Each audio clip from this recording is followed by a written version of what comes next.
On laisse le monde du cinéma pour celui de la littérature. Parmi les centaines de romans de la rentrée en France, quelques titres se distinguent plus que d'autres. Parmi eux, Putain, qui est à la fois le cri du cœur et l'œuvre de chair d'une toute jeune Québécoise, Nelly Arcan. Son premier roman au parfum capiteusement autobiographique fait sensation. Guy Gendron l'a rencontré à Paris.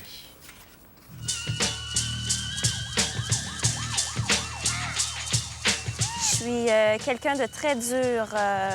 J'ai un regard très dur sur les choses. Comme son titre, Putain, le livre de Nelly Arcan est une insulte, le regard cru d'une prostituée. C'est clair, il n'y a pas d'un côté les victimes et de l'autre côté les méchants, les hommes méchants et les femmes pauvres victimes, pas du tout. Ce que j'appelle la putasserie, ce que je nomme les schtroumpfettes et tout, ça n'est pas quelque chose qui regarde les hommes, c'est quelque chose aussi qui se passe entre les femmes. Nelly Arcan sait bien que le sexe se vend aussi bien en librairie que dans la rue. La recette est connue, mais sa force, c'est d'avoir évité le voyeurisme. J'avais envie de mettre une parole là où on ne voit que des images. Des paroles à la fois dures et magnifiques. Même ici à Paris, où la prostitution est presque banale, Putain dérange et enchante. Les critiques du Monde soulignent la force du texte, de Libération, ses mémorables fleurs de rhétorique. Un recensement des libraires français le classe au premier rang des recommandations d'achat sur plus de 300 titres.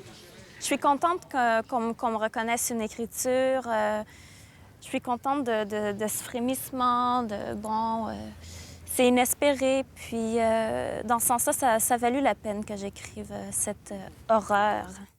Horreur, car le livre de Nelly Arcan est un cri de haine lancé contre l'humanité entière.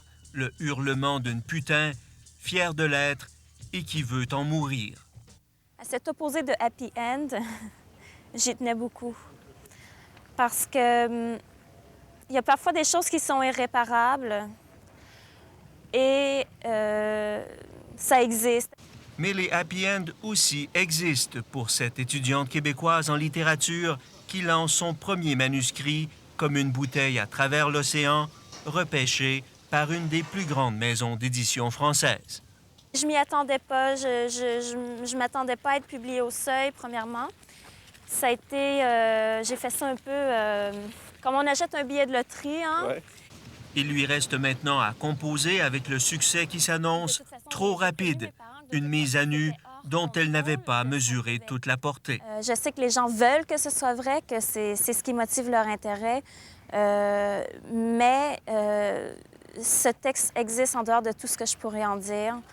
Et je pourrais jamais en dire plus que ce qu'il y a décrit là-dedans.